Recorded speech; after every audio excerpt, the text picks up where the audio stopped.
Right, good evening. Welcome to the meeting of this Marylebone Borough Council. We'll go through the order papers, evacuation procedure even. In the event of having to evacuate the council chamber, please leave by one of the 6 emergency exits around the sides of the chamber. Please assemble at the far side of the front car park, nearest to the park entrance. Officers will be on hand to assist persons who require any assistance. Public recording of the meeting. This is legislation that allows the public to film, record or use social media at the council meeting. This must not be disruptive to the good order of the meeting, nor include any filming or recording of the public seating area. Please switch your mobile phones to silent. Microphones. Councillors and officers are reminded to use their microphones when speaking for the benefit of all present. Electronic voting. Tonight we'll be using the electronic voting system. This means that the votes will be carried out via the microphone handsets when voting is taking place. You'll be given 3 options: yes, abstain and no. And there will be 3 buttons flashing beneath the options.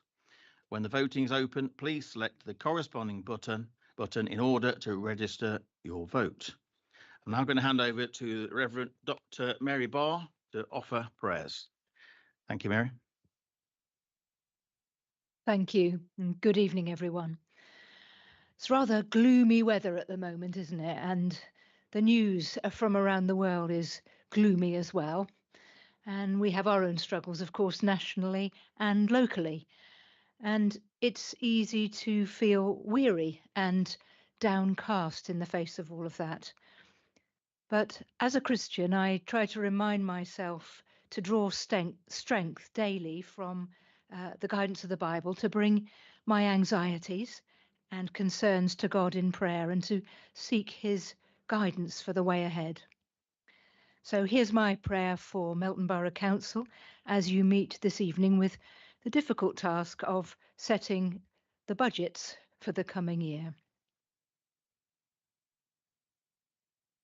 Lord God, we seek your guidance in all the business that lies before our councillors at this meeting. In planning for the future, please give divine wisdom. In matters of finance, Lord, please grant careful judgment. In dealing with people, including with one another, please give graciousness, courtesy, and the willingness to work together for the common good. Lord, in your mercy, hear this and all our prayers. Amen. Thank you, Mary. You're quite welcome to stay for the meeting if you want, but understand if you want to get off. Yeah, thank you. Right, apologies for absence. We've got 3 so far from Councillor Evans, Mason and Pritchett. I know Councillor Simon Orson is on his way. Anybody else? Lucy? Thank you, Mayor. I think Councillor Sharp is either on his way or has been delayed, so I'm not sure whether he's going to turn up or not. Okay. But if he doesn't, then apologies, please. Okay. Thank you. Thank you. I can therefore confirm that we have 3 members present in the meeting, and apologies as noted.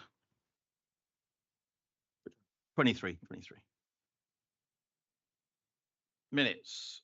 To confirm the minutes of the council meeting held on the 5th of December 2024, I propose the minutes are moved. So do I have a proposer? Councillor Allnutt.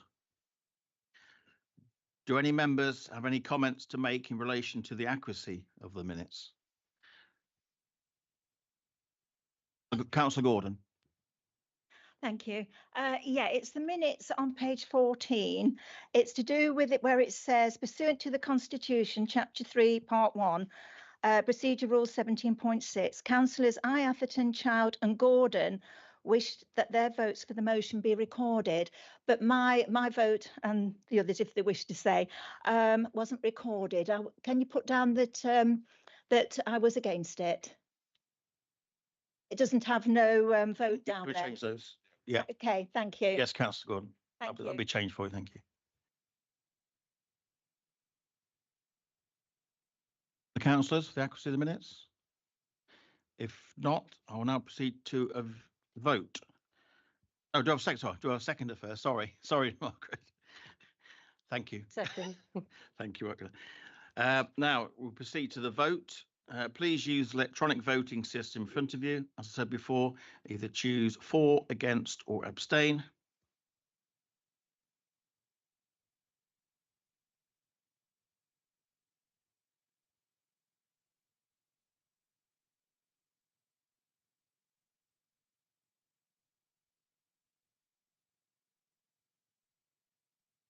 Well, the carried anyway, but we'll look at Adam look into that for you.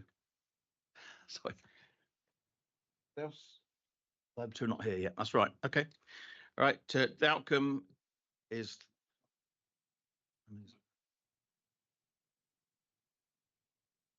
24 for, 1 abstention. It's carried. I confirm the minutes are approved. On to item 3 on the agenda, declarations of interest. If any members would like to indicate that they have an interest to you okay?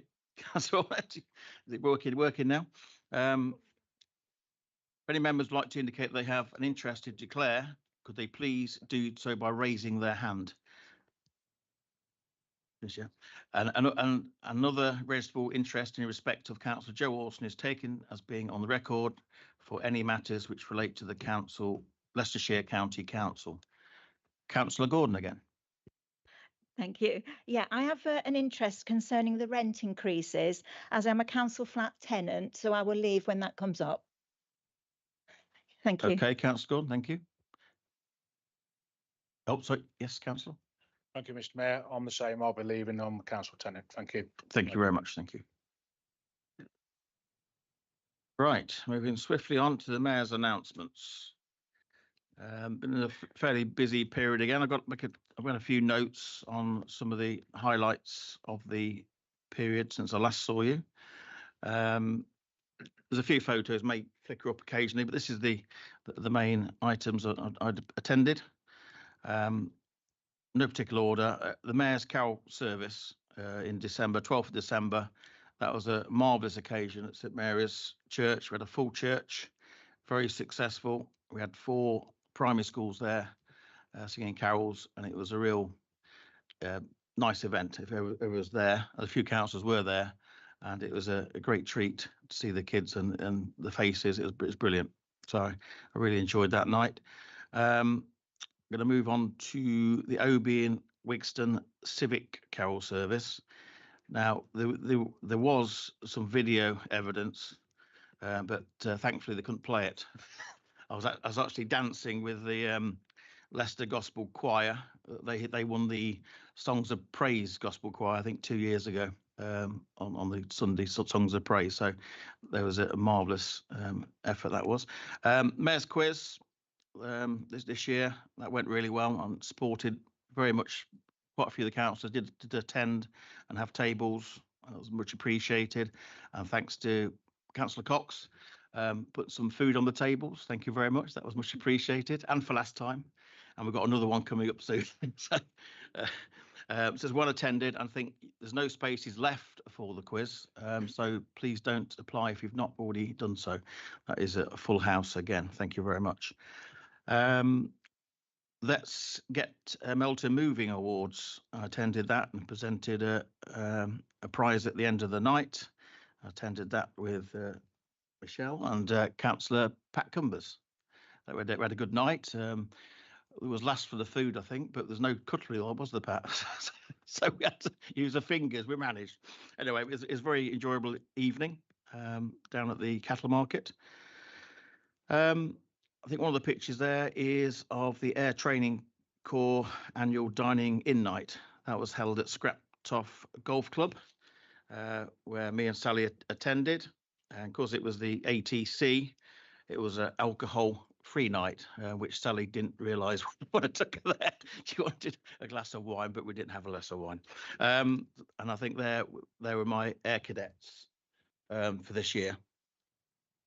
It was a great night. And last but not least is the OB Wigston Charity Curry Night. That was the last picture there. With a chain gang. If you ever be mayor one day, you get to meet all these mayors from all over the Leicestershire, and you get on very well with them, and we have a great time. So it's really good. There's one thing not on there I'd like to mention. I collected a petition for Birchwood School with our deputy leader, Councillor Margaret Clancy. That was a quite rewarding and humbling experience for both of us, and it was great, and a good picture in the Mountain Times. Actually, it was really good. So I enjoyed that, and that was one of the highlights of the year so far for me. So that's it. That's all my brief thing. I'll talk about everything. I'll bore you all to death. Now we're going to go on to item 5, which is Councillor Gordon, you're saying more than I am this evening. Thank you. Yeah, I just want to say that a lady was passing by the church when you had that children's or the Christmas carol service, and she was feeling really low and she didn't know what was going on, but she thought, I'm going in the church. She went in the church and she said the council officer was so good. She really sang her praises. She said the officer came up, spoke to her and told her what was going on, found her a seat and everything, and said there was food at the end. And she said she thoroughly enjoyed it, but she couldn't say enough about the praises that she had for this council officer. And she came out there really lifted. I just wanted to say that. Words, Councillor Gordon. Yes, it was a great night, and yeah, hopefully everybody enjoyed that night. Thank you. Right, we're now going to move on to item 5, leaders' announcements, and I invite the leader, Councillor Allnutt, to provide his announcements. Thank you, sir.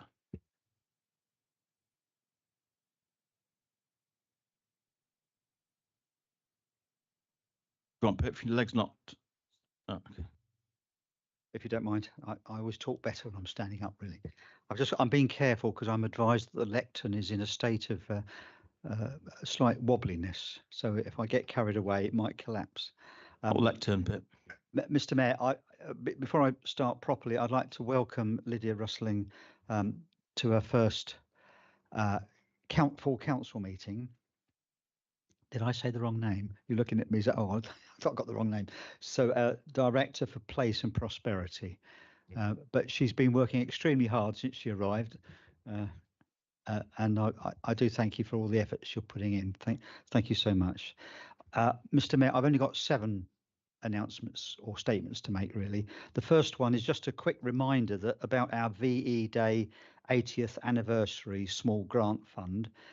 It was previously announced by my colleague Councillor Pat Cumbers, and the scheme will close at 11:59. I suppose that's midnight, 7th of March, and money is still available.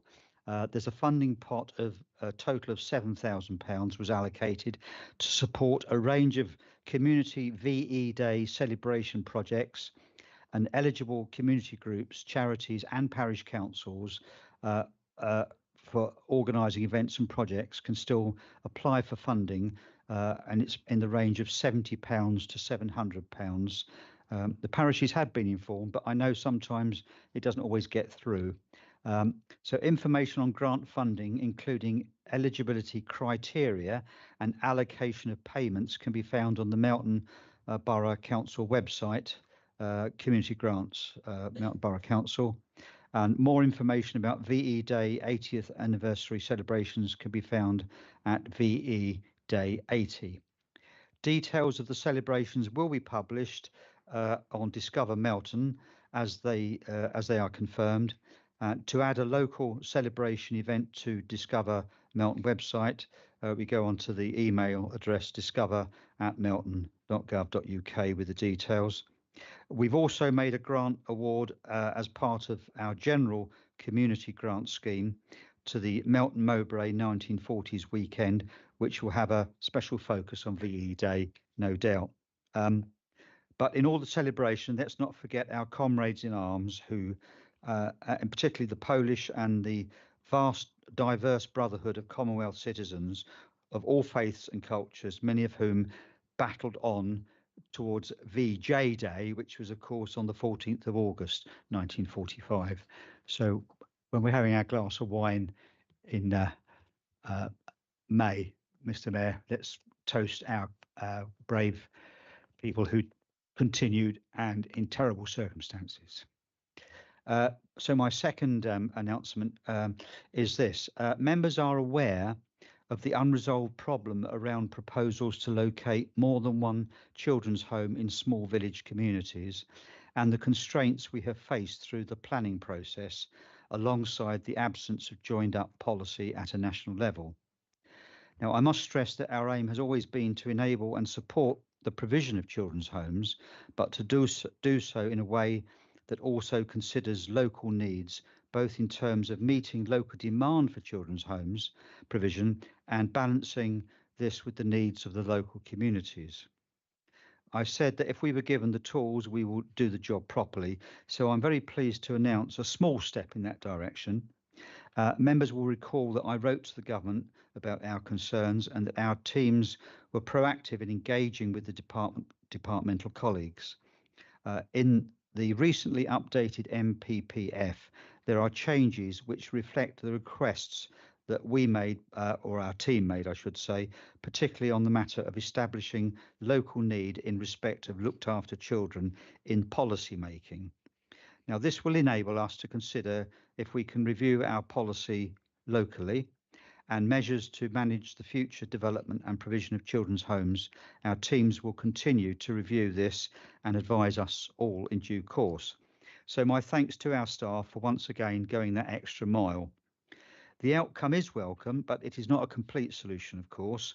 What is really needed is a holistic approach whereby the location, licensing, management and monitoring of children's homes is undertaken by a single agency. A planning committee is not best equipped to make a judgment in this respect, in my opinion. Perhaps local government reform might offer a better way forward. But be that as it may, we ought not to see children's homes as a threat, but an opportunity. And I'm sorry he's not here tonight because I was very grateful that Councillor John Pritchett, at a recent planning committee meeting, made that very point. The opportunity to nurture young and often troubled in safe and secure environments is in the vanguard of our mission to prevent the slide into juvenile delinquency and much worse. We should not give in to fear or give up on the next generation. Mr. Mayor, if I can go on to my third point. You mentioned your visit to Birchwood. Cabinet has now formally received the petition regarding toiletry needs and the provision of changing places, which create places of dignity, adequate space and safety for individuals, carers and families in their everyday lives. I would like to thank you, Mr. Mayor, and of course, Councillor Glancy, for your support, and also the previous head teacher, now moved on, and everyone at Birchwood for being a beacon for us all and a hope for many. Last spring, they asked me for help on this item. I immediately instructed that a changing place facility be included in the Luff development programme. Later, I also considered the possibility of using 5 King Street to serve the town centre. Unfortunately, this failed the test of all good ideas. Is it legal? Have we got a budget? And is it practical? But as Keynes nearly said, if the facts change, I change with it. So on the fourth item, Mr. Mayor, I want to talk about the Luff programme. I've circulated my answers to various questions tabled at the council meeting on the 5th of December, including on the Luff project, and I trust that Councillor Chubb is content with my answers, but may I reiterate my invitation to him for a one-to-one for further information and discussion on that topic. I've already mentioned the changing places, and members and the public are aware of the delayed planning approval, mostly around lately about highways difficulties, but that's now over and we are proceeding with the project. I want to say something else about this, Mr. Mayor, because I've received emails and there's been considerable social media questions about why money from the Luff project cannot be diverted to pay for a doctor's surgery. It's a legitimate question, and I think it's one that needs to be answered. It's no secret that many of us opposed the LUF process because we felt that it denied real choice locally. But the LUF programme was agreed previously, and we felt it was right to continue with that. In fact, at my first council meeting, Councillor Ronan Brown asked me if I would do that, and I was happy to do that. Members will remember that I gave a direct answer, and that I was not in the game of handing back £8 million plus to government. So we have continued with that, but our theme has been that the development at the stock market must be in harmony with the town centre and not against it. I have asked if it's possible to divert some of the £8 million to a doctor's surgery, and I was told no.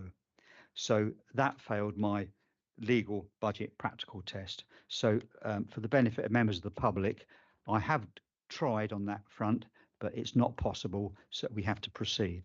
So if I can move on to my fifth topic, Mr. Mayor, which is shorter, which is indeed on the doctor's surgery. Members will have seen my answer to Councillor Alison Freer's question. There is considerable activity on this important priority, including a meeting with the Secretary of State and myself, and an invitation for a further dialogue. It is important to know that the LUF programme will not prevent a new doctor surgery being delivered, and I will continue to keep members and the public informed at the appropriate time. Now, moving on to my sixth point, Mr. Mayor, and that's, have I done that correctly? Yeah, six. And that's the elephant in the room, if you like. That's the devolution and local government reform, which we've all been hearing about. I've now had 10 meetings and webinars, including with ministers, along with all other leaders of councils across Leicestershire. I do not intend to rehearse all the pros and cons of the various issues. We will be having the opportunity to do that at our council meeting in public on the 27th of this month.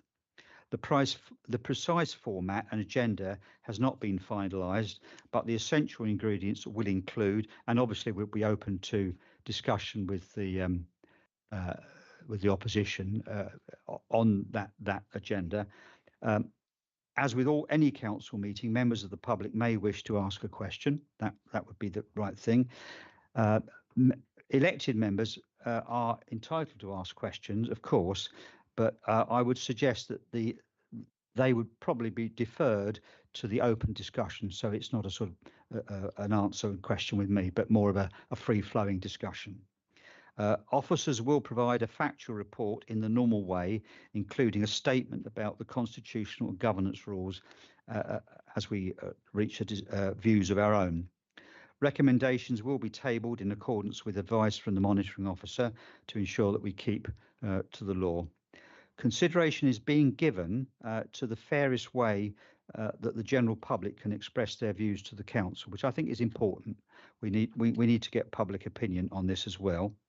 And it's important to re-emphasise that while Leicestershire's 7 district and borough councils, in partnership with the city, the county, and possibly Rutland, we may submit an interim proposal to the government by, I think it's the 7th of March.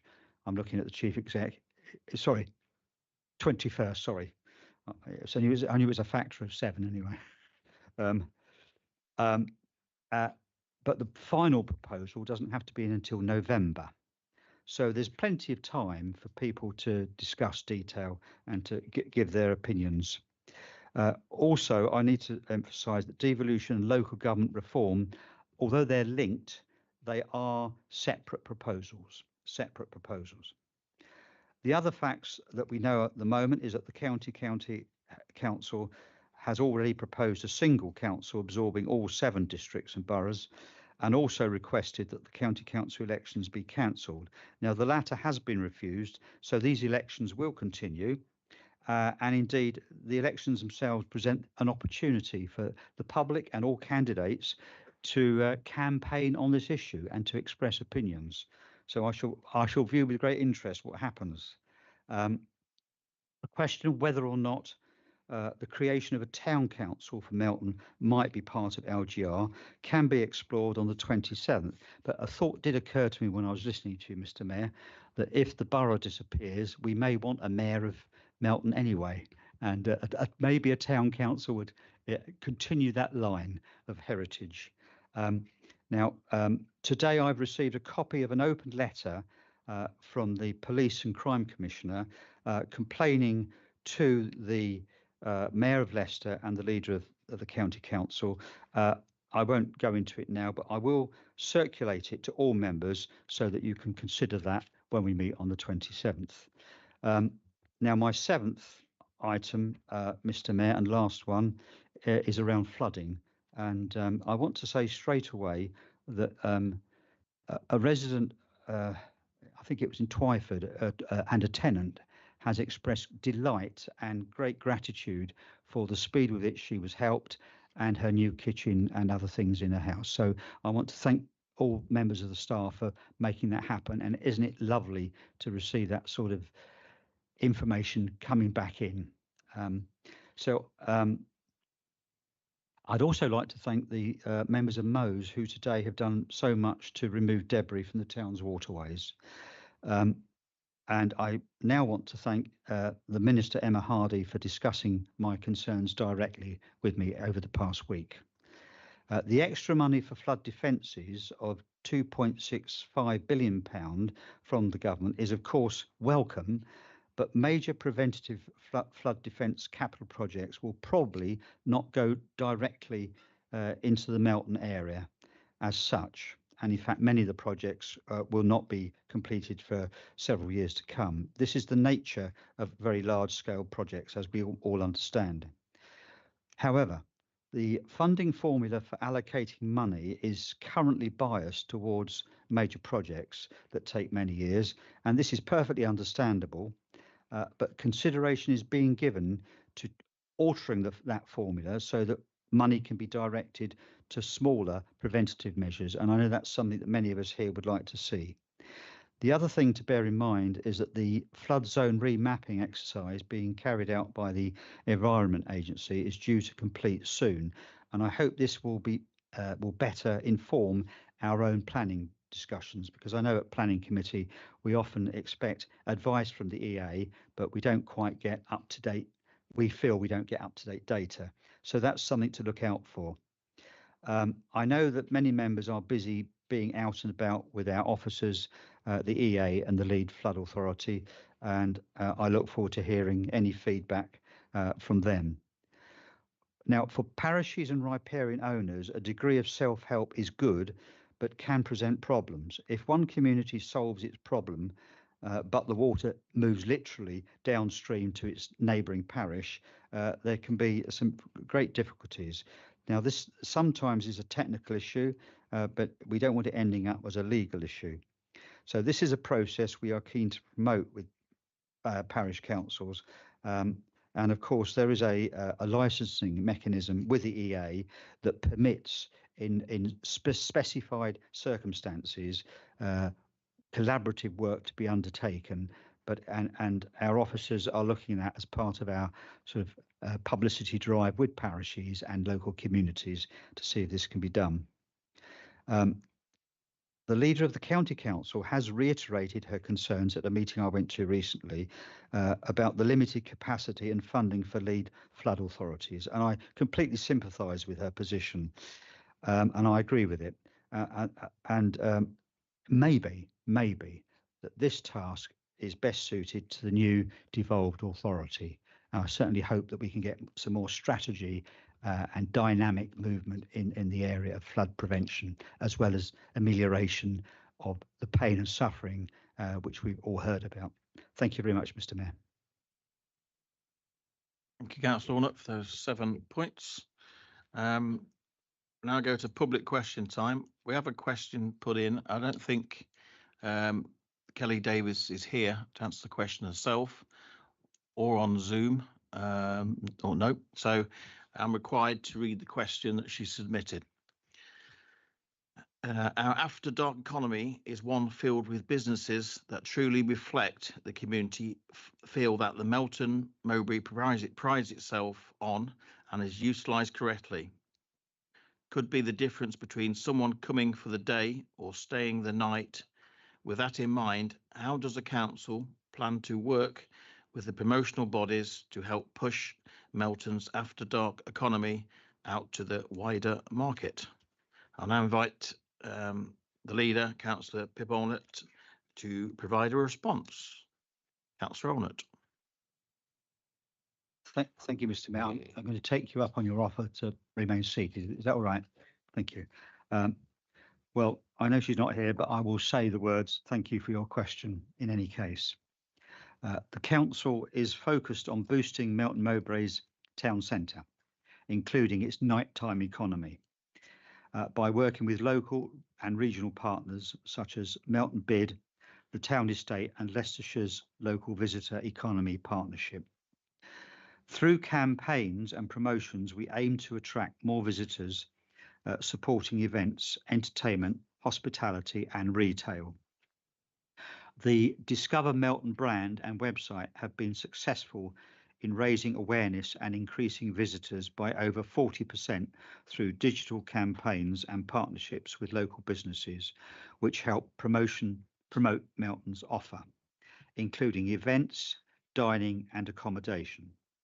The council is committed to supporting further investment into the town, and the recent planning approval for the stockyard and 3 successful roundtable events that we hosted with a range of local businesses will help this. And can I just say in parentheses, I'm very grateful to the officers and to my colleague, Councillor Sharon Brown, for being involved in that. Thank you. Working with these businesses, we have developed a new inward investment strategy, which we look forward to bringing forward to Cabinet in the spring. Thank you. I'll be delighted to send that on if she would like. Please, Councillor. Obviously, with Ms Davis not being here, there'll be no supplementary question. We're now going to move on with the agenda. Questions from the members. 3 questions from members have been received, and they'll be taken in the order which they were received. I will also remind questioners that they may put 1 supplementary question after the response to their question. In accordance with the procedure rules, may I remind questioners that the supplementary question must arise directly out of the original question or the reply. And the first question of this evening, I would like to invite Councillor Thwaites to ask the first question. Councillor Thwaites. Sorry, thank you, Mr. Mayor. The extra care facility, Gretton Court, used to be a jewel in the crown of the services of Melton Borough Council, jointly delivered to our borough elderly. Can the leader please explain the planned increases to charges at Gretton Court and whether we will carry out a full and robust review of the services, costs and charges at Gretton Court before any increases are applied, so that the council can ensure it is providing the quality and value of service that we would have wished to deliver at the correct price? Thank you, Councillor Thwaites. And now I'll invite our leader, Councillor Allnutt, to provide a response. Thank you for your question, Alan, if I can put it that way. Councillor Thwaites, in fact, makes a very good point about the cost impact on our older residents to deliver an extra care service. There are legitimate costs for Gretton Court, both as a housing service and for the care residents receive. In April 2023, the County Council withdrew from the Wellbeing Service at Gretton Court, and a review of support was undertaken and a new wellbeing service was implemented. Our teams worked with special partner agencies to design the wellbeing support offer and also sought the advice of an external specialist to ensure clarity and accuracy on the service elements that can be met by housing benefit for eligible residents. And from memory, I believe we improved the take-up of housing benefit, which was quite a good exercise. Feedback on the general support provided by staff was positive and remains positive. Our staff have made considerable efforts to make this work. But Councillor Thwaites and I do agree that it is not quite doing the job 100%, and we need to improve. Charges to residents are reflective of actual costs to deliver services at Gretton Court. As is to be expected, the usual cost drivers include charges for prices for utilities, food, recharging, and general inflation. To freeze all charges would represent a £100,000 hit on revenue, which would be borne by the housing revenue account. It is quite probable that if we did that, other tenants at other locations would demand a similar freeze on their charges on the basis of equality. However, separate to the budget papers this evening, a review of charges and service provision of meals at Gretton Court is ongoing. And I want to re-emphasise that, separate to the budget papers, this review is continuing. As this review has not concluded and will now form part of a wider review of options for older persons in the borough, I can confirm that I'm considering 2 options on meal charges at Gretton Court for the coming year. We could freeze the charges on food at the present levels, and that would be a loss of income we've estimated of £23,000. Or taking into account the fact that the general charges have already been approved and are going ahead, we could cap the increase on food at the 10% level, and that would place an additional loss of income of £6,000. So it's freeze the lot for 1 year, £23,000 extra burden on the income, or slightly much lower, and it would be £6,000. So both will have an impact on the HRA and will effectively mean that the HRA and therefore tenants will be subsidising these cost pressures. And as a portfolio holder, I've got to consider the bigger picture too. I will come to a conclusion on the best approach on this over the next few days, and I will of course welcome further discussion with Councillor Thwaites as I come to that decision before I do so. As we look to the future, we can continue to be proud of Gretton Court, but we do need to take a strategic approach to determine the most appropriate future arrangements to meet the needs of our ageing population. And remember, the ageing population is increasing, so the demand is likely to be higher. The reality is that financially we cannot achieve the same economies of scale as our much larger registered provider counterparts who deliver extra care housing at scale, and as such a full review is really necessary. Rather looking at each aspect of a service in isolation, the Cabinet and I wish to see a full review of older persons' housing needs to ensure that Gretton Court can continue to be a housing option of choice and one that is affordable to tenants and can support independence of other older residents for many years to come. I feel certain that review will include considering other providers of food within Melton, because one's travels round Melton and listening to people, it's quite clear that other people can, in certain circumstances, do things cheaper. Now, why that is, whether there's some special situation, I don't know. So I'm quite anxious to get in amongst that and find out the facts and then proceed into the future. Our teams have already commenced this work, and with the support of a specialist external organisation with expertise in older persons housing.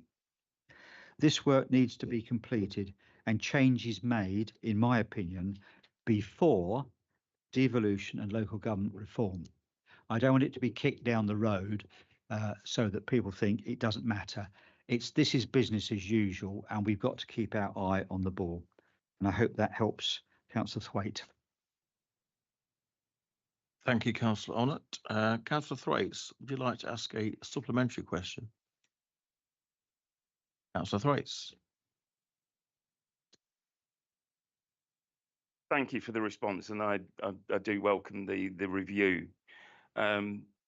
I just want to, and I will get to a question, but during the scrutiny committee's review of the budget and the financial documents, we received some really valuable advice that I've taken forward. And that was, when you're looking at figures like this, to take an individual figure and say, does it make sense? And that will help you assess the document.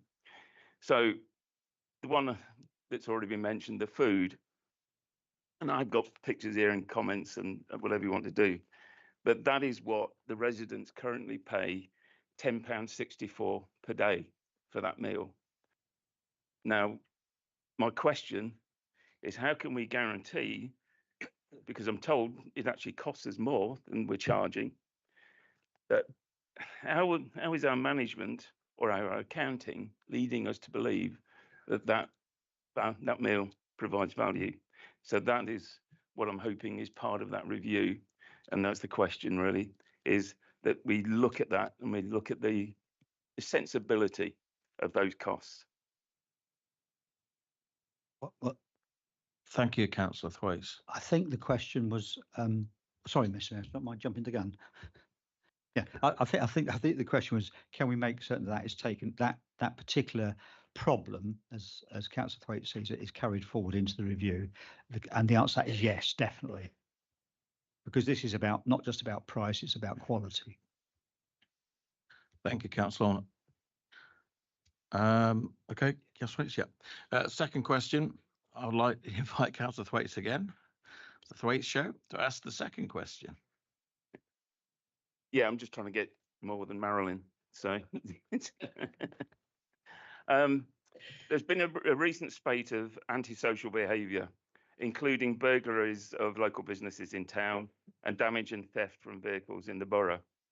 Although it is not entirely the responsibility of Melton Borough Council, can you please update the council of our involvement, Melton Borough Councils, in dealing with crime? How are we, Melton Borough Council and the local police, working together, and what measures and processes have we together implemented to prevent crime and antisocial behaviour? I'll now invite the portfolio holder for corporate finance, property and resources, Councillor Cox, to provide a response. Thank you, Mr. Mayor. Thank you, Councillor Thwaites, for the question. It's really disappointing that Melton has suffered a series of issues over recent months, including the burglaries in the town centre. I think it's really important because we're referring to antisocial behaviour, but actually there's some very specific separate crimes occurring in our district that don't actually fit the term antisocial behaviour. Whilst they may be very antisocial to the people that are suffering the crime, antisocial behaviour is a slightly different term. We know that these crimes have a significant impact not only on our local businesses, but also the feeling of safety and security across our communities who have been targeted by local and regional offenders. Proactive action has been taken, including multiple arrests, and I'm pleased to say that after the determined work from our colleagues, Leicestershire Police, several offenders are now remanded in custody. The Safer Melton Partnership is proactive, effective and alert to the issues facing our communities and businesses. And as you would expect, we and our police colleagues work collaboratively, not just to tackle the issues of crime and ASB, but also on long-term protective and preventative measures. In addition to encouraging and supporting local businesses to access resilience measures such as CCTV, the DISCAP, which are funded by Safer Melton Partnership, I was pleased to chair a recent meeting with local businesses affected by the recent break-ins, alongside our Safer Communities team, local police colleagues. This was very well attended, with many businesses expressing not only their fear and frustration about the crimes they have been victims of, but a willingness and desire to access support, information and measures to prevent future break-ins. We were pleased to be able to extend an invitation to the PCC's office and to our local MP, Ed Agar, and that he and our deputy PCC were able to attend and hear the views and needs of our businesses directly. Through our work with the Melton Bid, many more businesses now have access to the Smart Radio scheme, and we also have over 100 members now part of the DISCAP, which is a system that records intelligence in relation to offenders committing crimes within the shops. With 44 reports made over the last 12 months, these resulted in 3 community protection warnings being issued to offenders. We will do all we can to explore what other support can be made available via the Safer Melton Partnership and the Police and Crime Commissioners Fund. And because of the recent break-ins, the Safer Melton Partnership have provided Melton Bid with a target hardening fund of £1,500. And we are also looking to purchase an ANPR camera to tackle criminals and vehicles that come into our borough from other areas. That will be positioned in part of our rural community to protect that community, but it will also hopefully identify some of the regional criminals coming in. This will add resilience to our community, as we currently only have 2 ANPR cameras. And if we compare that to our local colleagues in perhaps Rutland, who have around 15 covering their major routes. So this will be a real welcome addition to our community. We have also made further changes and enhancements to our CCTV monitoring arrangements, with proactive monitoring being carried out by West Northamptonshire Council, and a strong link between them and the police locally, enhanced further by provision of a screen within the station itself and a direct communication link between them, so they can direct officers to the scene. Members will also be aware that we have had significant recent outcome with multiple closure orders on properties within the town, and that's actually been added to by a further full closure order that was obtained today on New Street. That they were linked to county lines and associated drug and criminal activity. This is just one example, so the work takes place day in, day out to safeguard and support our communities, something we take seriously, and we encourage our communities to report crime and ASB to us and to the police. Members may also wish to note that Scrutiny Committee has a specific role and remit to scrutinise our work on crime and disorder, and as such, the work of the Safer Melton Partnership and our teams is reported on an annual basis to the Scrutiny Committee, usually as a collaboration with colleagues at Leicestershire Police. I'm very happy to meet with and brief any member separately on this work, and to provide a link to our most recent report and scrutiny meeting where this was last discussed. Thank you. Thank you, Councillor Cox. Just remind you, we've gone 15 minutes. We've got 5 minutes left to go through. Councillor Thwaites, no supplementary question. Thank you. Straight on then to the third question. I'd like to invite Councillor Joe Orson to ask the third question. Yeah, I think I know the answer actually, but anyway, I'll still ask the question. And that is, would the leader agree that the Cabinet decision last November to amend the current off-street car parking order is beyond the powers granted under the Road Traffic Regulation Act 1984, the Traffic Management Act 2004, and all other enabling legislation, and that the proposed changes require a new order to be made as they extend beyond mere changes to charging? Now I invite the leader, Councillor Allnutt, to provide a response. Thank Councillor Orson for his question. The answer is I do not agree with that statement. Councillor Allnutt. Councillor Orson, would you like to ask a supplementary question? I was always told by a former leader of Leicestershire County Council, Mr. Parsons, that you should never ask a question unless you've got a supplementary ready, but I'm quite happy with the answer Councillor Allnutt has given me. Thank you very much. Thank you, Councillor Orson. On to item 8 on the agenda. There is one motion on notice to hear this evening. The motion is regarding application for Melton Borough Council staff. Appreciation for Melton Borough Council staff. I invite Councillor Cox to propose and outline the motion. The mover of an on notice motion may speak for up to 10 minutes. Councillor Cox. Thank you, Mr. Mayor. I think I'm talking enough this evening, so I will keep this quite brief. Firstly, I'd like to thank Councillor Atherton, who was part of the briefings in relation to the closure orders, and Councillor Gordon, who was also part of the briefings, as many of the closure orders occurred on our wards. I'd like to propose this motion. As you've heard today, a further closure order was issued on New Street. But elected members, we would like to wish to extend our thanks to colleagues employed at Melton Borough Council in the housing, legal and safer communities teams, as well as to our critical partners in the police for their efforts in achieving the recent closure orders in Melton. Their diligence and dedication to joint working has sent a clear message to those criminals who think they can come into our community and deal drugs unnoticed and without consequence.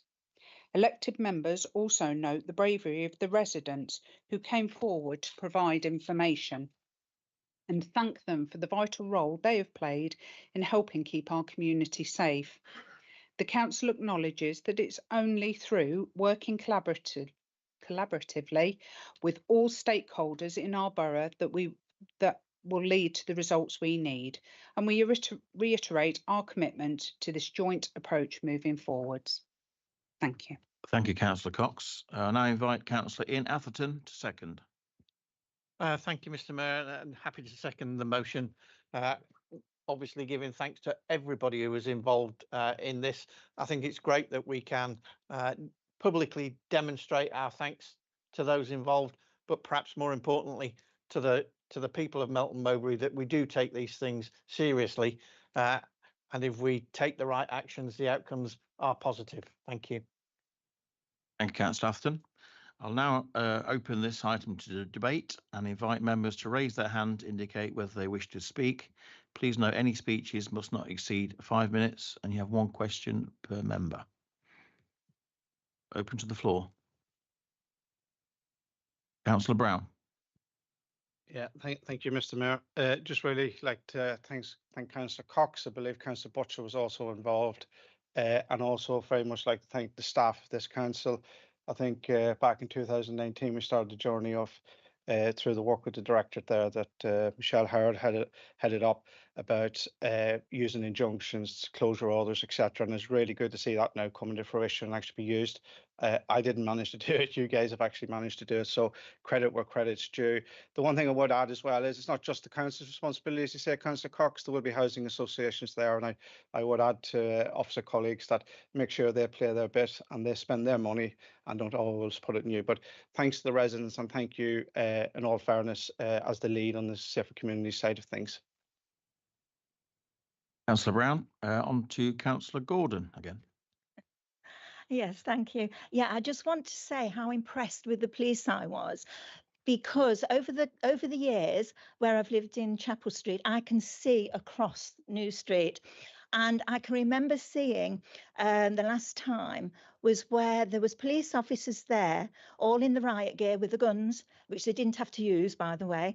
And they did a fantastic job of going into those houses and arresting those people. And I thought it was brilliant the way that they worked together.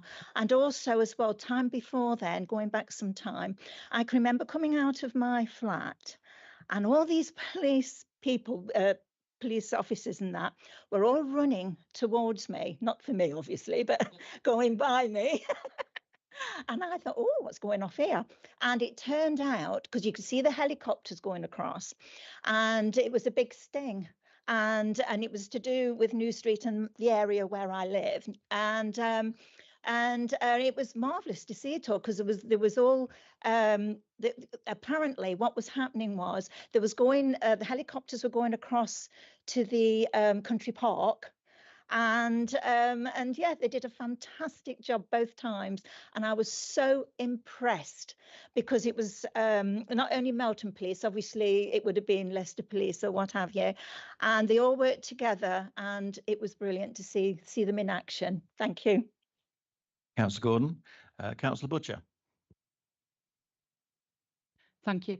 I'd just like to say my thanks to the police and our safer community teams for the work that they did, and 23,000 plus views on the video that was on NBC's page just shows how much the community was interested to see that the good work had been done. Councillor Butcher. Olsen. Joe Olsen. Yeah, just very quickly. I cut my teeth effectively many years ago. I was led County Council 7 years on community safety, and I'm well aware of the partnership that goes on right across, not just this borough, but right across the county. It's absolutely immense. And yeah, congratulations to the community team here. Congratulations to the lead member and all the support of the public. And one crime is one too many, let's be honest. Let's get rid of crime altogether. But I want to reassure members of Melton Mowbray, residents of Melton Mowbray, whilst we want to get rid of every single crime, Melton Mowbray is still a fairly safe place to be. I was only reading the other day that I believe we are the second safest district in the county. Am I right, Mr. Chief Executive? Second to Market Harbour, I believe. So let's get on top of it. We got it. Obviously, you're doing a great job. Community safety is doing a great job as well. Linking with the county, we've got a super police crime commissioner who really does look after Melton Mowbray. I notice Councillor Butcher actually mentioned that on social media, that Rupert's, I think he said, it's kind to Melton or something along those lines, and he is. And we live in a very lucky place to be, but one crime is one too many, especially for the victims, and the victims is who we want to look after. So thank you very much, Mr. Mayor. Thank you, Councillor Orson. My thanks and appreciation also go out to the police and all the staff involved as well. Before we proceed to the vote, is any of the members wish to speak? In which case, we will use the electronic voting system in front of you to choose either for, against, or abstain.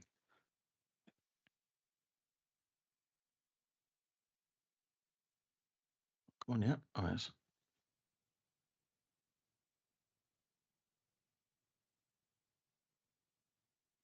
Working now.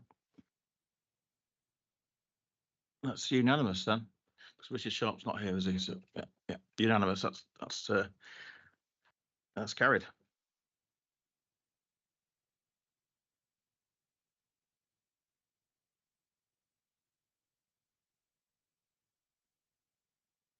It's 24 unanimous. Thank you.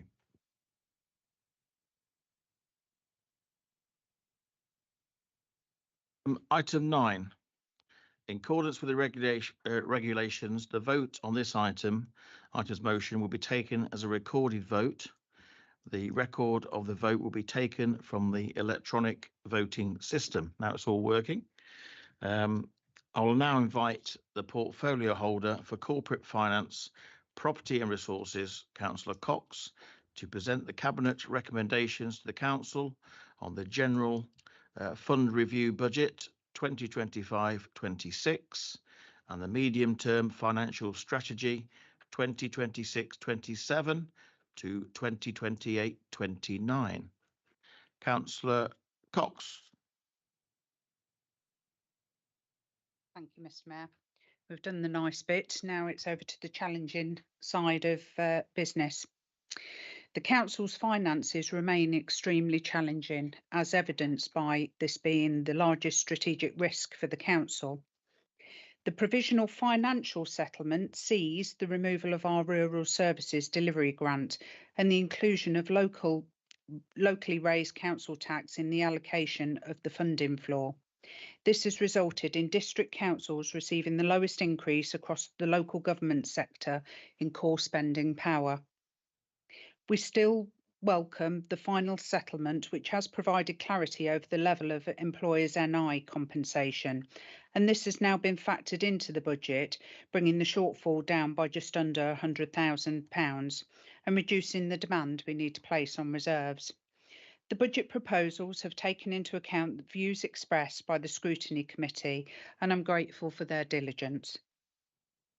The modest growth in the proposed budget enables investment in areas where we know there are challenges and investment is needed, such as planning enforcement, which, as our town grows, we are repeatedly being reminded by residents that compliance with planning requirements is essential to their well-being and quality of life.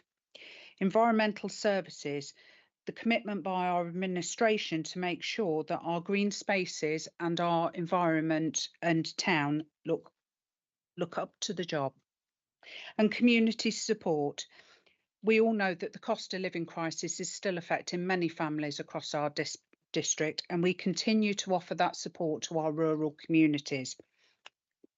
The severe pressures on the budget due to the rise in demand and costs and the reduction in core funding means that once again we need to draw on the Council's reserves to balance the budget and to support non-recurring items of investment if we are to avoid a reduction in services. This is not ideal or sustainable. I am grateful for the advice of the Section 151 officer to this administration, which was to supplement the reserves from the business pool, which we have done significantly in the last 2 years and has placed us in a much stronger financial position going forward. There has never been such great uncertainty in local authority finances, with a funding review proposed for 26-27, and the uncertainty of costs and level of funding available for the recycling reforms and introduction of food waste collection. Future forecasts indicate that the Council is at risk of fully utilising its unring-fence reserves by the end of 27-28, based on best estimates. This risk may become obsolete by the devolution and local government reorganisation proposal. But until we have the clarity, the Council must continue to have regard to its future financial sustainability. We will continue to work on a robust and deliverable financially sustainable programme. In this context, it's important we maintain our momentum on the asset development programme, as this is going to be key to managing our assets and achieving value for money, with the potential for generating much needed revenue and capital resources. The proposed budget in respect of special expenses, Melton Mowbray, is another step forward in that fund becoming financially sustainable. However, the level of cemetery income, as indicated by the current year's shortfall, remains a risk. Once the fund is on a surer footing, the level of working balance will need to be reviewed to de-risk future overspends. And lastly, something that will be of particular interest to Councillor Brown, the costs attributable to Frisbee closed churchyard and the impact on the local residents has been mitigated by the administration by spreading the burden over 3 years. Whilst this is a sizable increase, it's unavoidable due to the urgent nature of the works. I'm happy to support the recommendations and the proposals from 2.1 to 2.9 and submit that budget. Thank you. Thank you, Councillor Cox. Do I have a seconder? Thank you, Councillor Allnutt. I'll now open this item to debate and invite members to raise their hand to indicate whether they wish to speak. One contribution only per member. Thank you.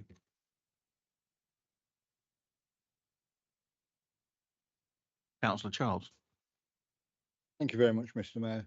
Thank you very much for the presentation, Councillor Cox. I'm afraid I cannot support the budget for next year, as yet again, for the second consecutive year, it is being propped up by the Corporate Priorities Reserve. Use of reserves to balance the 24/5 budget is almost 200,000. We're also propping up the 25-26 budget by a similar amount. You've got the unfunded 25/6 growth items, which will need funding in 26-27. That may be around 150,000. And no allowance has yet been made for the revenue food waste collection. There is also the potential loss going forward of £1 million if the business rates reset, unless transitional arrangements are introduced. Can they be viewed with any confidence, though? Because the government has not kept to their promise to refund in full the national insurance contributions, leaving us 73,000 shortfall. All this is going to lead to massive pressure and put the council in an unsustainable position going forward. This annual deficit is forecast to increase, and with it the use of reserves to provide the funding. We've got to start living according to our means.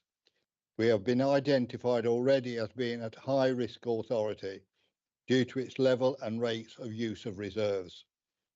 In fact, this is confirmed on page 38 at table 4.7.2, and this illustrates the position showing the Corporate Priorities Reserve may well be exhausted by 27-28.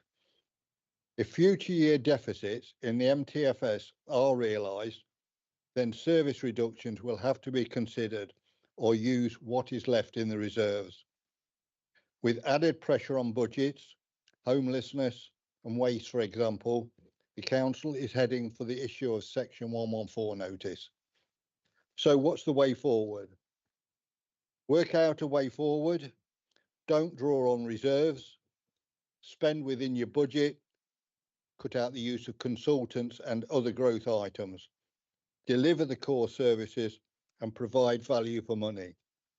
Surely it's time we cut the coat according to its cloth. I will be voting against the recommendation. Thank you. Thank you, Councillor Child. Anybody wish to speak? Anyone else? Any other councillors wish to comment? Councillor Higgins.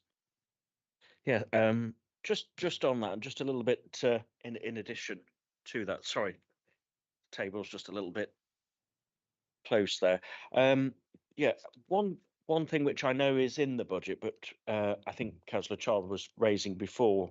Many members have said before about the homelessness budget, and that is a risk, which sometimes this council won't know about.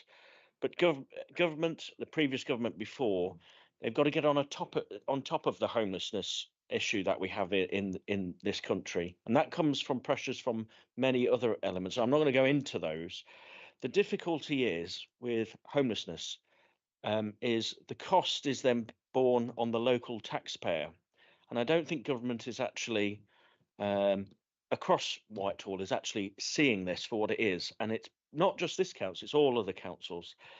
The other part, the policies at national level are causing homelessness to increase. The Audit and Standards Committee, we looked at issues in terms of the supply of housing that's being restricted for people to go into property. We know the frustration of not being able to build council housing, and obviously in terms of getting enough properties that are adequate. As the leader was saying, we've seen flooding issues, and we can't keep building in floodplains, which are just causing other issues itself. That all said, I would like to, I understand the difficulty of creating this budget, not knowing where the costs are going to come from in the future and how we manage it to pass a budget tonight.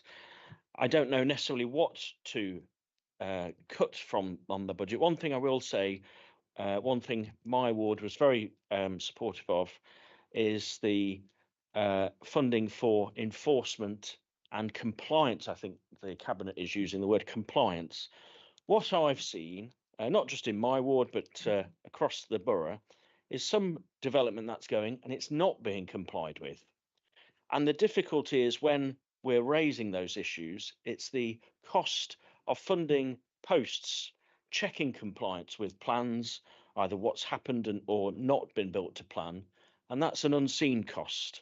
So I hope the money that's going into enforcement and compliance can prevent some of the unscrupulous people who have built stuff where they shouldn't build, or when they have got permissions, that they stick to the plan that they've paid for as well. I understand it's a very difficult budget, and I think the point on the NI has been mentioned before.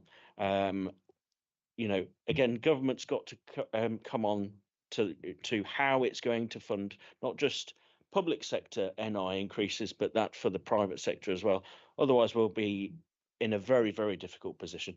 And I just encourage, and I know Councillor Cox does this, we're going to keep that dialogue going to make sure that we are funded in a rural area appropriately compared to other councils. So thank you, Mr. Mayor, and thank you, Councillor Cox. Thank you, Councillor Higgins. Councillor Brown. Yeah, okay. Thank you, Mr. Mayor.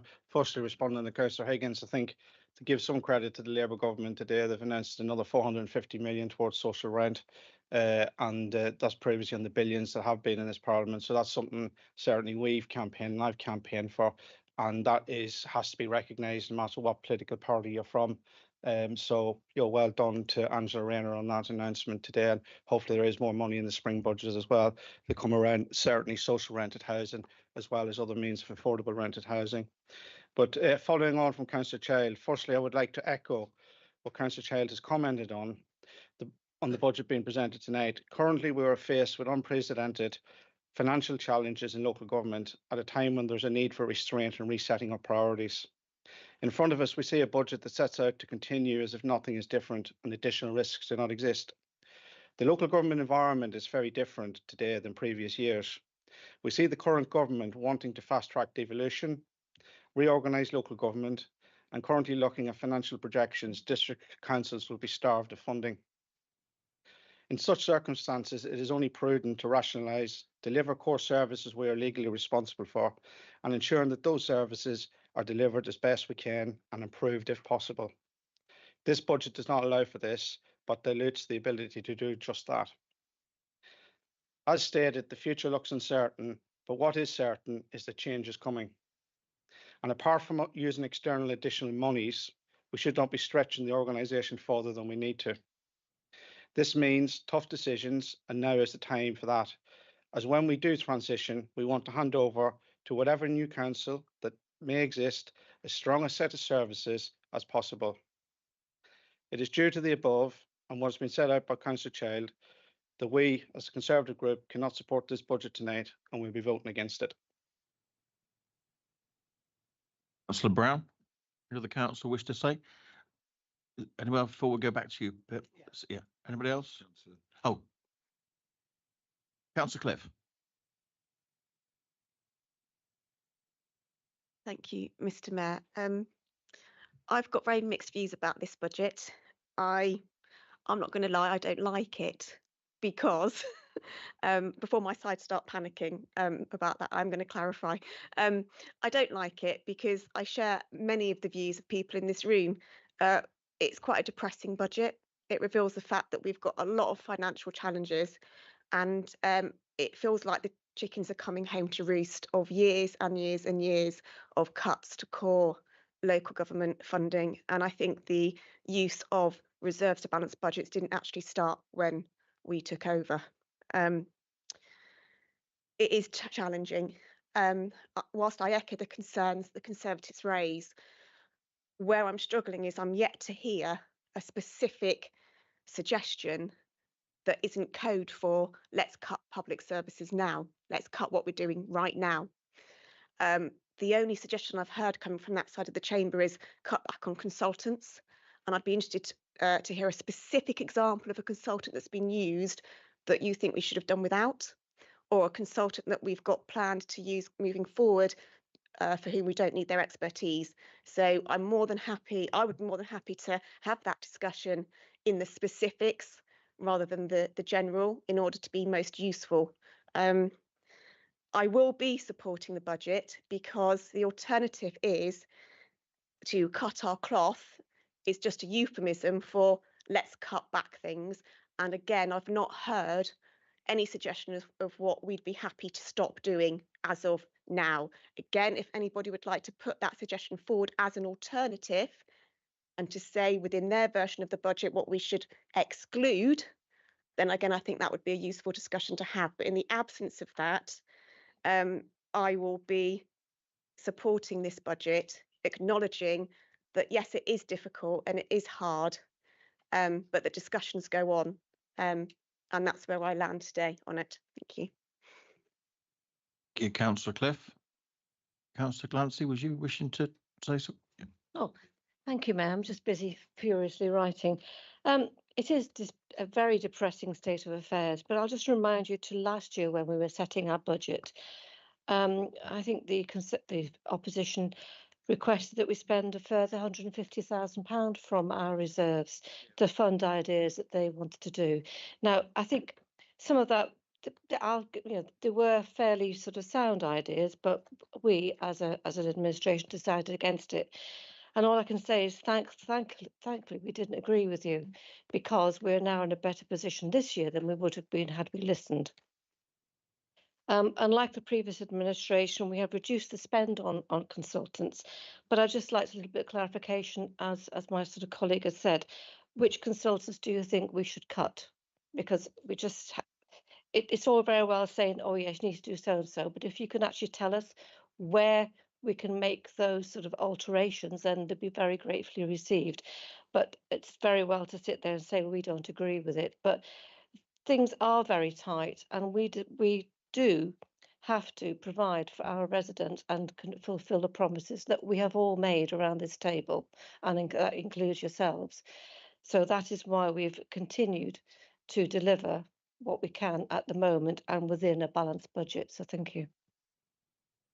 Thank you, Councillor Glancy. Any other councillors? Oh, Councillor Cox. Do you want to come back at the end, Councillor Cox? Yeah. You want to reserve your right. Anybody else before we go back to seconder? Right, Councillor Ornett. Mr. Mayor, I attended the scrutiny committee meeting which reviewed this budget.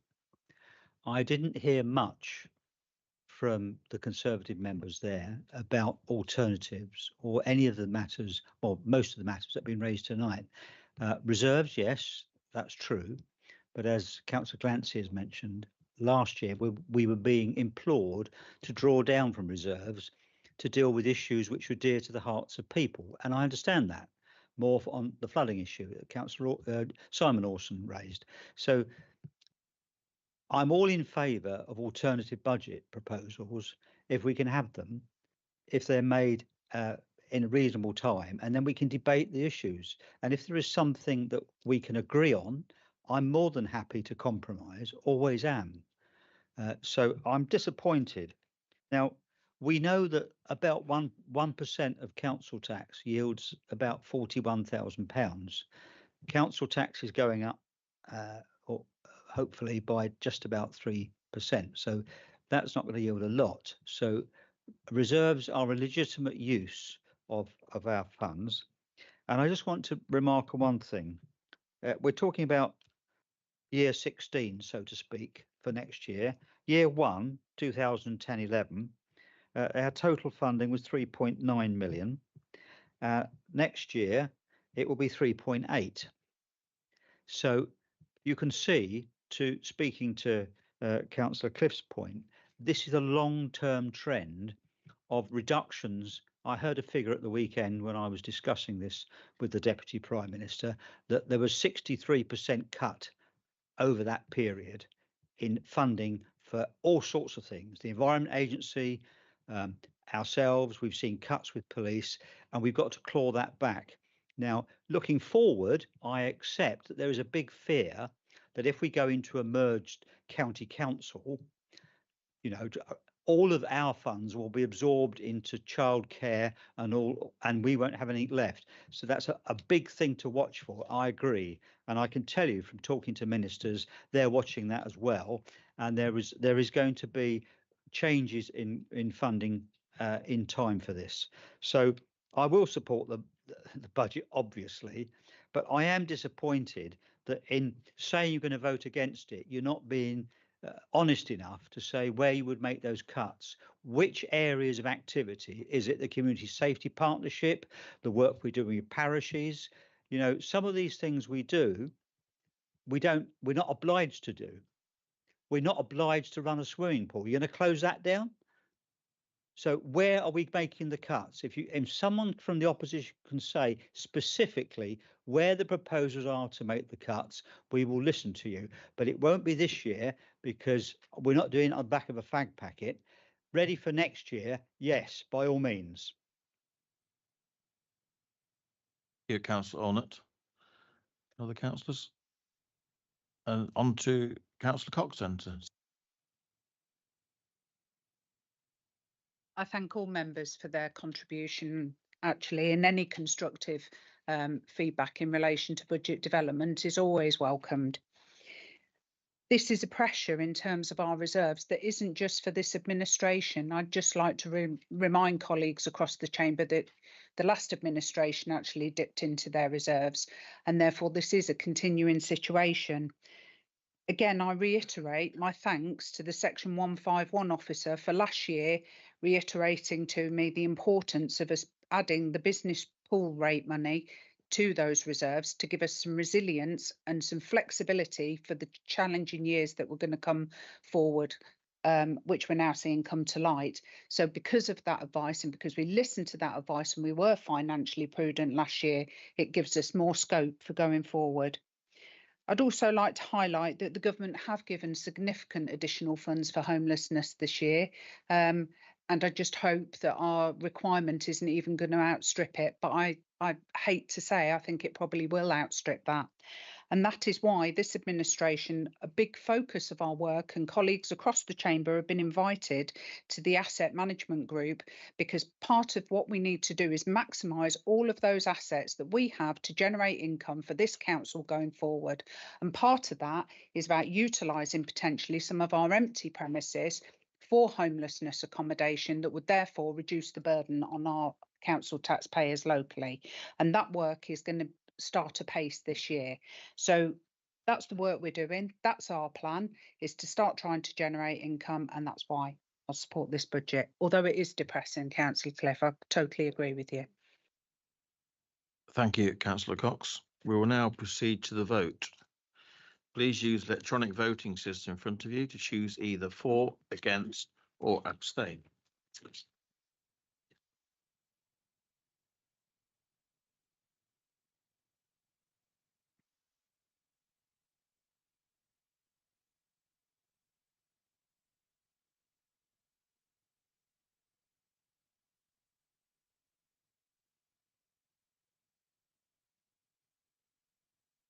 We have yes 15 and against 9. So I confirm the motion has been carried.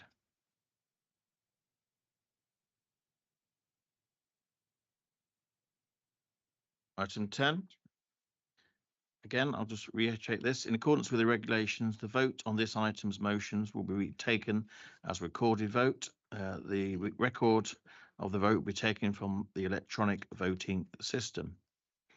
I'll now invite portfolio holder for corporate finance, property and resources, Councillor Cox, to present the cabinet recommendations to the council on the capital programme 2024 to 2029 and the capital strategy 2025-26. Do I have a proposer? Councillor Cox. I'm pleased to propose the recommendations in the report. It's disappointing that the level of funding received from the previous government with regard to the food waste collection vehicles falls short of that required, and that this shortfall will have to be met from councils' extremely limited capital receipts, despite assurances that the impact of these changes will be fully funded. This is leading to a forecast overspend on the current year's programme. We have and will continue to lobby the new government, who haven't changed that position, to make good this shortfall, and in the absence of any further funding forthcoming, to look as far as possible to mitigate where we can any overspend. Hence the delegation to officers to access the necessary funding to bridge the gap as required. Looking forward to the proposals to the next year's proposed programme, in addition to the continuation of existing approved projects, such as the funded Stockyard project, there is the continuation of the street lighting improvement works, externally funded disabled facilities grants, and business as usual replacement for our environmental maintenance vehicles. I'm sure you'd agree, a very modest programme of works. The capital element of the further year of UK SPF funding is also included in the proposals. The proposals are modest and largely externally funded or use renewal and repair reserves, reflecting the limited availability of capital funding available to the administration. Also attached for approval is the corporate capital strategy as required to be submitted alongside our budget proposals. Thank you. Councillor Cox. Do we have a seconder? Thank you, Councillor Allnutt. I'll now open this item to debate and invite members to raise their hand to indicate whether they may wish to speak. No members? Oh, Councillor Higgins. Sorry, it was just a question for clarification. DFG grant. Could you just so I've in my mind what a DFG grant is, please? Board Facilities Grant. Right, now confirm that no other members wish to speak. We'll now proceed to the vote. Please use the electronic voting system in front of you to choose either for, against, or abstain.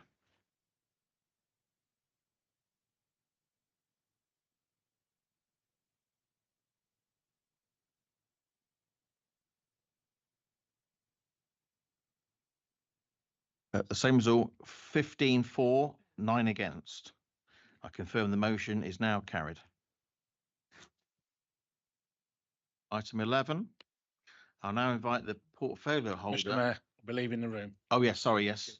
And Yeah, I'm in the Councillor room. Gordon, thank you. Thank you.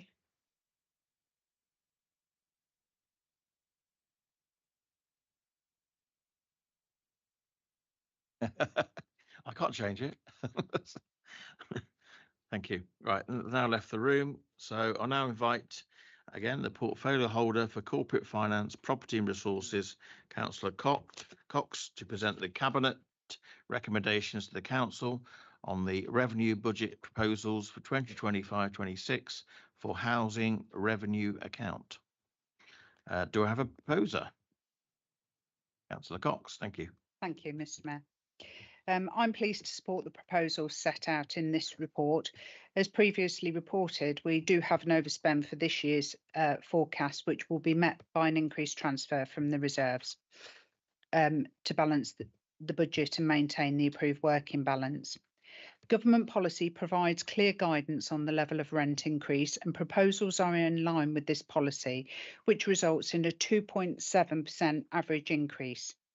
The capital programme proposed is in line with the previously approved asset management plan.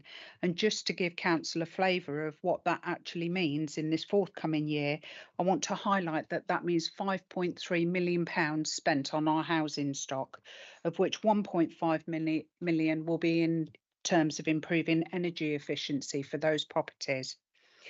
94 properties are going to get replacement bathrooms. There's going to be another 45 replacement kitchens. Importantly, 56 houses are going to get central heating replaced. 137 will have replacement windows. Rewires 60, and the list of works continues. Boiler replacement 102 properties. I think this highlights the good work of our housing team and of that 10-year plan, which we continue to maintain. The chart at paragraph 5.36 shows that over the life of the business plan, that whilst reserves are drawn on in early years, these increase in later years, and across the term of the business plan, the reserves remain above the minimum levels. Work continues to identify the funding needed for additional improvements such as energy works, and therefore I'm happy to submit the proposals. Thank you. Councillor Cox, do we have a seconder? Thank you, Councillor Allnutt. We'll now open this item to debate and invite members to raise their hand to indicate whether they wish to speak. Councillor Brown. Thank you, Mr. Mayor. Firstly, what I want to say is well done to the administration. You've continued the good foundations that we laid for you, and it's good to see the continued good work and the fact that we're investing in our council homes and those homes of our tenants. It is very pleasing that you're taking the onus and initiative to apply for the external funding for the energy efficiency, the decarbonisation fund, which I think is changing names soon, but that is good. We do have very modest rents here in Melton, in the borough, and that should be recognised across our whole tenure, in the fact that those tenants get good value for money, although they may not always feel that. But for the investment that's going in is quite significant, and that's very, very worthwhile. So what I would say is well done to you guys and well done to the officers. Keep up the good work and make sure that the finances are managed appropriately in this account. Okay, thank you. Thank you, Councillor Brown. Do any other councillors wish to say anything? No? Right, I can confirm that no other member wishes to speak. We'll now proceed to the vote. Oh, yeah. Do you want to come back? No? Well, I think it might be.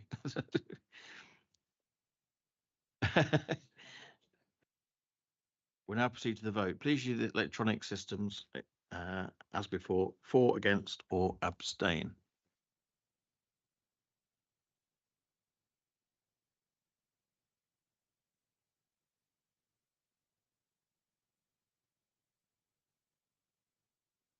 Oh, 22, because two's out. 21 for, 1 abstention, obviously 2 outside the room. So I confirm the motion is carried. Oh, sorry, Councillor Higgins, sorry, miles away. With your permission, Mr. Mayor, I need to leave the chamber, but thank you very much if that's okay with you. Okay, thank you, Councillor Higgins.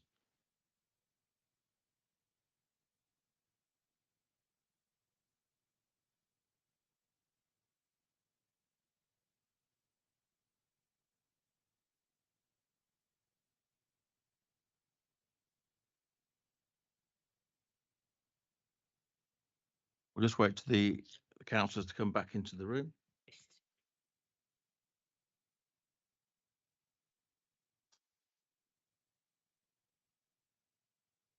Welcome back into Councillor Gordon and Councillor Carter.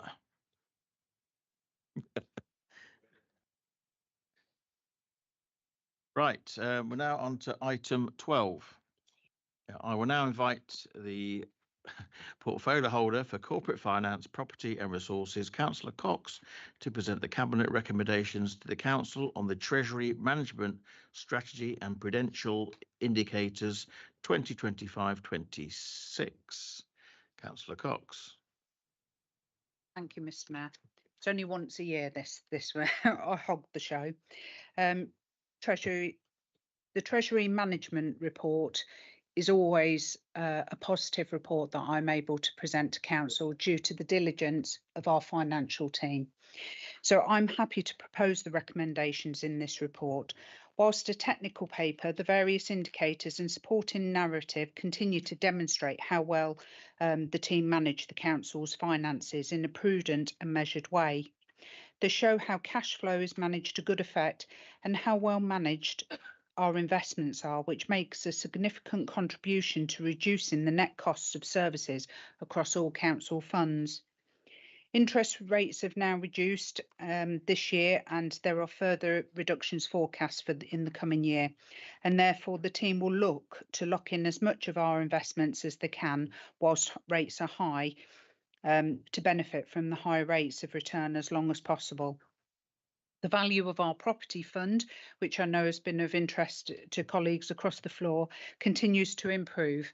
And with the likely removal of the current statutory override, meaning this loss has not had to be realised, this is particularly reassuring to see. However, the prudent management of the Council's finances mean we do have a cashback reserve available to mitigate this should we need to, the need arise without this impacting on the Council's bottom line. And I just want to express my thanks again to the team for us to continue being the top of our benchmarking group in terms of the returns that they're achieving for us as a council. So I'm happy to propose the report. Thank you. Councillor Cox, do I have a seconder? Yes, Mr. Mayor, I'd like to add a word and not reserve my right. Okay. I'd like to articulate Sarah's view on the skill and dedication of our staff in this area. In my long experience, I haven't seen anything quite so good. I've seen a lot of local authorities speculate in the wrong places and, you know, be clever. But quite clearly, we've got an outstanding team managing this, and I'd like to reiterate that. Thank you. Thank you, Councillor Ornett. I'll now open this item to debate and invite members to raise their hand to indicate whether they wish to speak.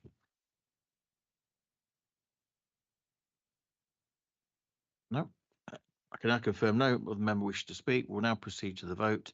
Please use electronic voting system in front of you to choose either for, against, or abstain.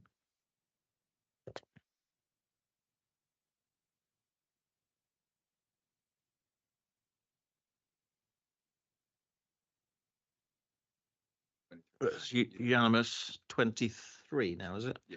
And Lee's gone. Yeah. Thank you. We're now on to the final gender piece, number 13, the policy statement. I'll now invite the Chief Executive to present the pay policy statement of 2025-26. Thank you, Mr. Mayor. Members, I'm introducing this report in my capacity as the Council's Head of Paid Service, responsible under law for the most of the functions relating to the appointment and management of Council employees. Legislation requires that the Council must prepare and publish an annual pay policy statement. The statement, which is set out in your agenda pack this evening, includes information in relation to employee pay, including the ratio between the highest and lowest paid officers, as well as the salary ranges of chief officers and deputy chief officers, which can be seen on page 10 of the appendix to this report. Full Council must approve this statement before 31st of March each year, following which it must be published on the Council's website. The recommendation is set out on page 209 of your pack, and you're asked to approve the attached pay policy statement for 25-26 as at Appendix A. Thank you, Mr. Mayor. Thank you. Do we have a proposer? Mr. Mayor, I will propose the motion, that is, and I just want to say one thing. On our general fund account, we have a mere 186.28 full-time equivalents. We're not over fat in terms of personnel, considering all the work that they have to do. And I did a quick cast, and I think I came up with a figure on pay, an average. I know this is an average of 30,000 a year, just over. I look at the monitoring officer, and not the 151 officer, if I got that figure wrong, but I think that was the figure I came up with, wasn't it? So we're not talking about overpaid staff. We're not talking about too many staff. I just say that in parenthesis, really. And I'm delighted to propose the recommendations. Thank you. Sornett, do we have a seconder? Councillor Glancy. Happy to second this. Thank you. Thank you, Councillor Glancy. I'll now open this item to debate and invite members to raise their hand to indicate whether they wish to speak.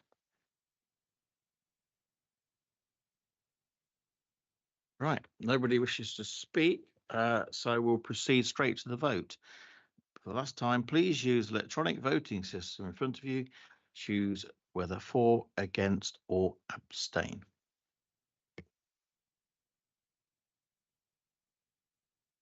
Again. Unanimous 23. Thank you, councillors. That concludes the meeting at 8:07. Members, ladies and gentlemen, please be upstanding for the Mayor of the Borough of Melton, Councillor Tim Webster.